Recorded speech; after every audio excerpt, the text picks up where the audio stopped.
बिस्मिल्लाहिर्रहमानिर्रहीम। अस्सलाम वालेकुम बेटा, आप सब ठीक ठाक होंगे उम्मीद करते हैं हम। और आप सब अपने टॉपिक्स भी मतलब प्रिपेयर कर रहे हैं, बहुत अच्छी बात है। कुछ बच्चों ने बहुत अच्छा मतलब फ़ीडबैक दिया है।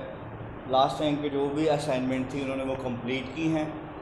तो जिन बच्चों के अभी कुछ टॉपिक्स रह गए हैं जिन्होंने अभी प्रिपेयर नहीं किया, तो वो जल्दी से प्रिपेयर कर लें, ठीक है बेटा। आज का जो हमारा टॉपिक है वो है पीएच स्केल। कौन सा टॉपिक है आज हमारा बेटा? PH scale. इसमें क्या होगा, ये बेटा एक ऐसा स्केल है जिससे आप वाटर की पीएच फाइंड आउट करेंगे। वाटर से आपको पता चलेगा उसमें कितने आयंस होते हैं, ठीक है, वाटर कितने आयंस प्रोड्यूस करता है, और फिर उनके मुतालिक मतलब उनकी पीएच क्या होती है। जब आप तमाम ये कैलकुलेशंस फाइंड आउट कर लेंगे, कैलकुलेट कर लेंगे, तो फिर आपको पता चल जाएगा बेटा पानी क्या है, एसिडिक है, बेसिक है या न्यूट्रल कंपाउंड है, ठीक है।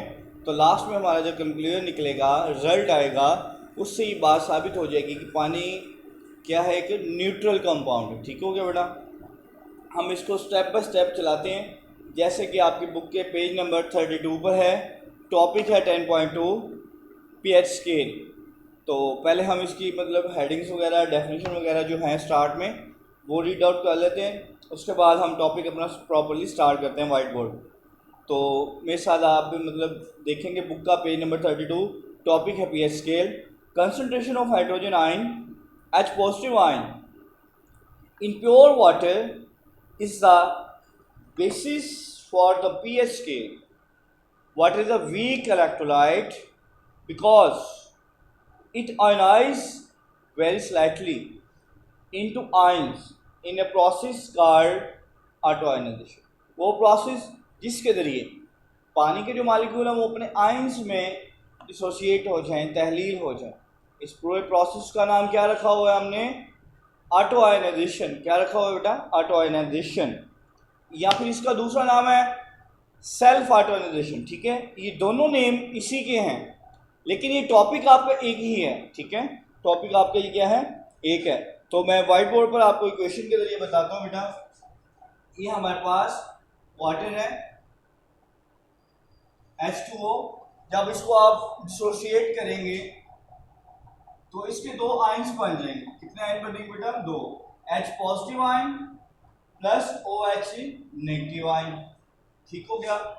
अब देखें ये डबल एरो क्या शो कर रहा है, ये एक रिवर्सिबल रिएक्शन है। कौन सा रिएक्शन है बेटा? Reversible reaction.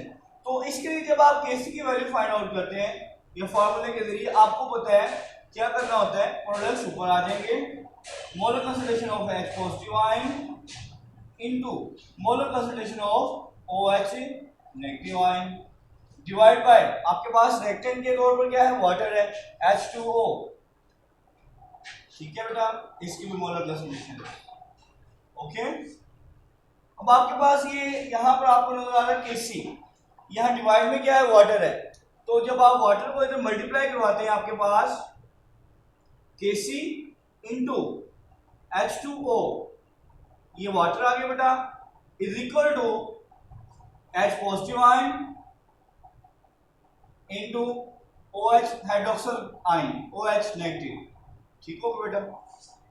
अब आप देख सकते हैं वाटर ओवरऑल एक कांस्टेंट के तौर पर आप इसे यूज कर रहे हैं। ये कांस्टेंट के साथ जब मल्टीप्लाई होगा इस प्रोडक्ट की बजाय, यानी कि आप Kc into molar concentration of water, इसको रिप्लेस करेंगे आप किसके साथ? Kw के साथ। किसके साथ बेटा? Kw के साथ, ठीक है। इक्विलिब्रियम कांस्टेंट का जो प्रोडक्ट बन रहा है वाटर के साथ, इसको आपने बेटा रिप्लेस कर देना है किसके साथ? Kw के साथ। तो हम इसकी जगह पर अब आप Kc और इंटू मोलर कंसंट्रेशन वाटर नहीं लिखेंगे, बल्कि क्या लिखना अब आपने? Kw, ठीक है। ये किसकी मोलर कंसंट्रेशन है? H आयंस की। किसकी है बेटा? Into OH negative ions, okay. अभी आपने फर्स्ट स्टेप में देखा है वाटर को जब भी आप डिसोशिएट करवाते हैं या आयनाइज करवाते हैं बेटा, इसके दो आयन ही बनते हैं हमेशा, एक पॉजिटिव आयन, दूसरा OH नेगेटिव आयन, ठीक हो गया बेटा? समझ आ रही है? तो इसमें जब आप देखेंगे मजीद, हम इसको यूं भी कह सकते हैं, अगर H पॉजिटिव आयन कि जो भी मोलर कंसंट्रेशन है वो किसके इक्वल हो गई है जी, OH नेगेटिव आयन के। सपोज करते हैं तो इनकी अगर दोनों की मोलर कंसंट्रेशन इक्वल हैं एट 25 सेल्सियस, एट 25 सेल्सियस, ये अगर टेम्परेचर हो आपके पास तो इस तरह की सूरत हाल बनेगी। इनकी जो मोलर कंसंट्रेशन आ जाएगी वो इक्वल आ जाएगी 1.0 multiply by 10 raise to power -14। ये कंडीशन बन गई है बेटा। अगर वाटर को डिजोल्व करें वो हमेशा दो आयन प्रोड्यूस करता है, ठीक है, जिनकी मोलर कंसंट्रेशंस ऑलमोस्ट इक्वल होंगी, तो हमने इसलिए इनको इक्वल के तौर पर लिख दिए हैं। अगर ये दोनों इक्वल हैं तो हम सपोज कर लेते हैं कि ये is equal to H positive ion is equal to H positive ion, ठीक है। अगर ये दोनों इक्वल है डेफिनेटली इसकी जगह हम फिर H पॉजिटिव आयन यूज कर सकते हैं। अब आप देखें दोनों एक ही चीज बन गई है, तो आप इसे रिप्लेस कर देंगे स्केयर के साथ, ठीक है। पहले कितने आयन थे, एक प्लस का आयन था, दूसरा नेगेटिव का आयन था।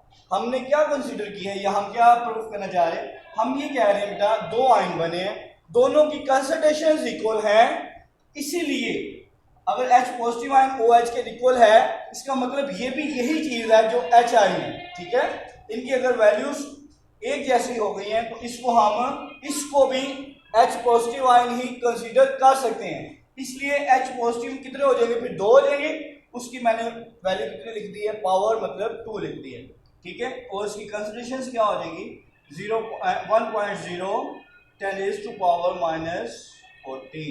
-14।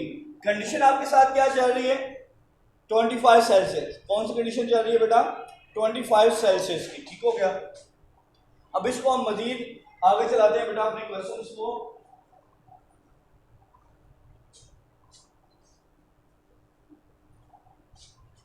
अब हम क्या करेंगे बेटा, हमारे पास ये जो वैल्यू आई है एच स्क्वायर में, इसके हम क्या करेंगे स्क्वायर रूट ले लेंगे दोनों side. H positive ion molar concentration, इसका भी स्क्वायर रूट ले लेंगे आप, इज इक्वल टू आपके पास वैल्यू कितनी है इस कंसंट्रेशन में 1.0 10 रेज़ टू पावर -14। इसका भी आप क्या करेंगे स्क्वायर रूट फाइंड आउट करेंगे, ठीक हो गया। ये आप जानते हैं कि स्क्वायर रूट और स्क्वायर ये आपस में कैंसल आउट हो जाते हैं। आपके पास क्या बच जाएगा H positive ion simple is equal to, जब इसका आप स्क्वायर रूट फाइंड आउट करेंगे तो आपके पास जो वैल्यू आएगी वो कुछ इस तरह से आएगी -7, ठीक है। ये स्क्वायर के साथ बाकी क्या रह जाएगी, अब आपके पास वैल्यू -7 रह जाएगी जब आप इसे कैलकुलेट करेंगे, ठीक हो गया। तो ये आपके पास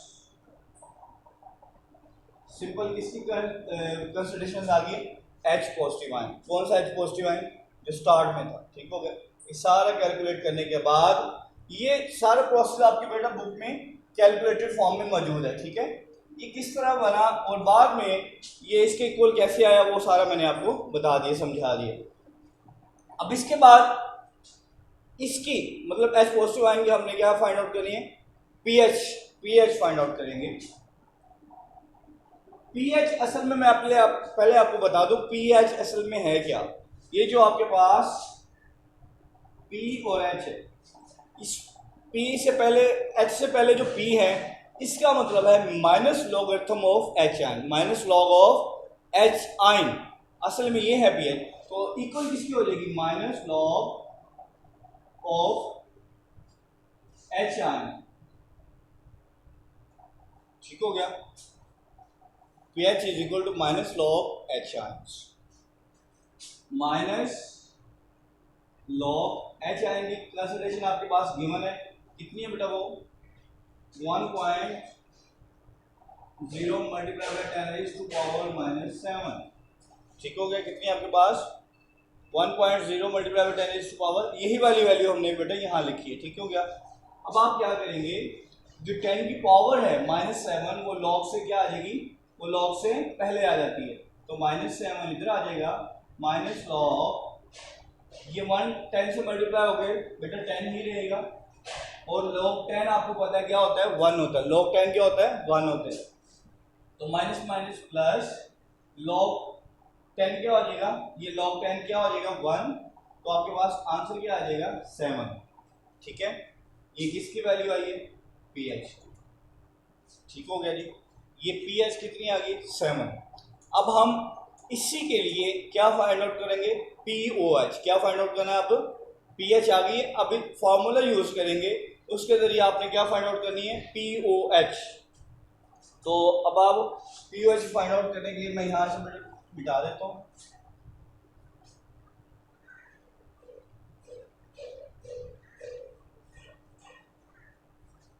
pOH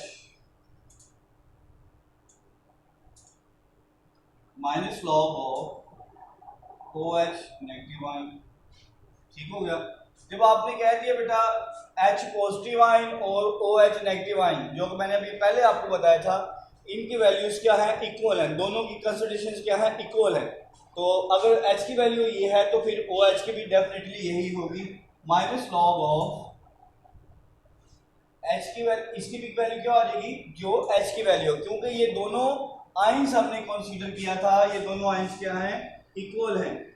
ठीक है, ये दोनों आयंस क्या हैं, इक्वल हैं, तो इसीलिए हमने इनको कंसीडर कर लिया है। जो इनकी कंसंट्रेशंस हैं, कंसंट्रेशन ये ब्रैकेट के साथ क्या शो करते हैं, आप इसके कंसंट्रेशन स्क्वायर ब्रैकेट में लिखते हैं, तो OH की वैल्यू भी डेफिनेटली फिर यही होगी, 1.0 मल्टीप्लाई बाई 10⁻⁻7। ठीक हो गया। अब इसी तरह जैसे आपने यहां किया था, पावर लॉग से पहले आ जाएगी, माइनस लॉग ऑफ 10 बच जाएगा, 1 मल्टीप्लाई बाई 10 तो वो 10 ही हो जाएगा, माइनस माइनस प्लस। अब मैथ के स्टूडेंट्स आपको पता है जब ये रूल होता है तो माइनस माइनस जो वैल्यूज आती हैं वो प्लस में आती हैं, तो मल्टीप्लाई बाई लॉग 10 क्या होता है 1, तो आपके पास वैल्यू pOH की वैल्यू क्या आ गई है, pOH की वैल्यू कितनी आ गई है, वो भी 7 आ गई है।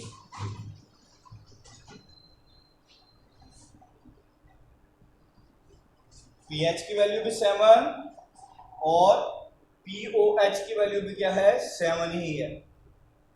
फार्मूला आपके बुक के लास्ट में एक और बना हुआ है, pH प्लस pOH, ये 14 के इक्वल है। किसके इक्वल है, 14 के। कैसे इक्वल है, pH की वैल्यू आपको पता है कितनी है 7, प्लस pOH की वैल्यू कितनी है, वो भी 7 है। तो यहाँ पर अगर आप 7 प्लस 7 करेंगे तो डेफिनेटली वो 14 के इक्वल ही आएगा। ठीक हो गया। तो आपके पास एक ये फार्मूला बना हुआ है बुक में, ये फार्मूला बेटा आपने याद करना है, pH plus pOH is equal to 14, is equal to 14। ये हमारा न्यूमेरिकल्स में भी इस्तेमाल होगा। ठीक हो गया बेटा। तो आपने देख लिया है, चाहे वाटर इसकी कंसंट्रेशन H आयन वाटर के जो आयंस बने थे उन दोनों की वैल्यूज क्या थी, इक्वल आ गई थी। दोनों की जो वैल्यूज फाइनल वैल्यूज आई हैं वो भी इक्वल है, pH की वैल्यू भी 7 है, pOH की वैल्यू भी 7 है। तो ऐसे कंपाउंड जिनकी pH क्या हो बेटा 7, तो उनको हम क्या कंसीडर करते हैं, वो एक न्यूट्रल कंपाउंड कंसीडर किए जाते हैं। ठीक है, तो अब लास्ट में जो लिखा हुआ है टेबल के लास्ट में वो देखते हैं पेज 33 पर, a solution of a compound of pH 7 और pOH 7, ऐसा कंपाउंड सोल्यूशन जिसकी pH 7 हो या pOH 7 हो, उसको क्या कंसीडर करेंगे, consider a neutral solution. Solution of pH less than 7 are acidic, ऐसे सोल्यूशन जिनकी pH बेटा 7 से कम होगी वो एसिडिक होंगे, are basic and also as known as figure 10.1। ठीक है, तो फिगर 10.1 में आप देख सकते हैं जिनके की वैल्यूज मतलब 7 से कम है वो एसिडिक हैं, और जिनकी 7 से ज़्यादा हैं वो बेसिक है। तो आपने ये बेटा खुद से देख लेना टेबल को, जो कि पेज 34 पर है। नेक्स्ट हमारे पास कंक्लूजन्स हैं, इसकी पूरे मेथड से जो कंक्लूजन्स आई हैं उनको देखते हैं। Number 1, pH of a neutral solution is always 7। जो हमारे पास न्यूट्रल सोल्यूशन होता है बेटा उसकी जो pH है वो हमेशा क्या होती है 7। नंबर 2 पर हमारे पास एसिडिक सोल्यूशन। अब एसिडिक सोल्यूशन किसको आप कंसिडर करें, जिसकी pH लेस देन 7 है, मतलब जिसकी वैल्यू pH स्केल से आप मेजर करेंगे वो कितनी है 7 से कम हो तो वो एसिडिक हो जाएगा। Number 3, basic solutions have pH value 7 greater than 7।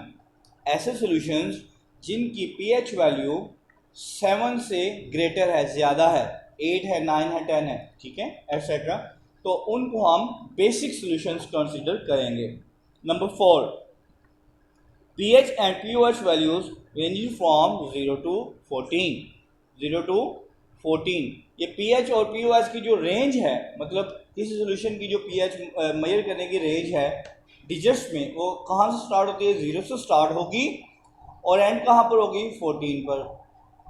ठीक हो गया। अब इसके लास्ट में हम यूज करके वाइंड अप करते हैं। Use of pH, it is use to determine the acidic और basic nature of solution. pH को हम यूज़ करते हैं किसी भी सोल्यूशन की एसिडिक या बेसिक नेचर फाइंड आउट करने के लिए। तो number 2, it is use to produce medicine cultures at a microbiological particular concentration of H ions. ठीक हो गया। It is use produce medicine, ये मेडिसिन वगैरह में और माइक्रोबायोलॉजिकल पार्टिकुलर और कंसंट्रेशन ऑफ एच आयन में यूज़ होते हैं। ठीक हो गया। ये जो एच आयन की बात हम कर रहे हैं, ठीक है, इसी से रिलेटेड है pH का टॉपिक। मतलब इसमें एच आयन की कितनी वैल्यूज़ हैं, लास्ट में जाके लॉग अप्लाई वगैरह करके आप जो पास जो फाइनल रिजल्ट आता है उससे आप इजीली फाइंड आउट कर सकते हैं कि उस सोल्यूशन की pH कितनी है। इसको आप टेबल से चार्ट से मैच करेंगे तो आपको इजीली फाइंड आउट हो जाएगा, पता चल जाएगा कि उसका वो आया कि वो एसिडिक है या वो बेसिक है। Number 3, it is used to prepare solution of required concentration necessary for the certain biological reactions। तो आपने किसी भी कंपाउंड की प्रिपरेशन या किसी भी सोल्यूशन की प्रिपरेशन के लिए इस मेथड को यूज़ कर सकते हैं जो कि pH स्केल का मेथड है। ठीक है। और लास्ट में मैं आपको बेटा आपकी डायरी दे दूंगा। तो डायरी है आपकी बेटा पेज 32 से 34, या आप डायरी नोट कर लेते हैं फ्रेंड्स।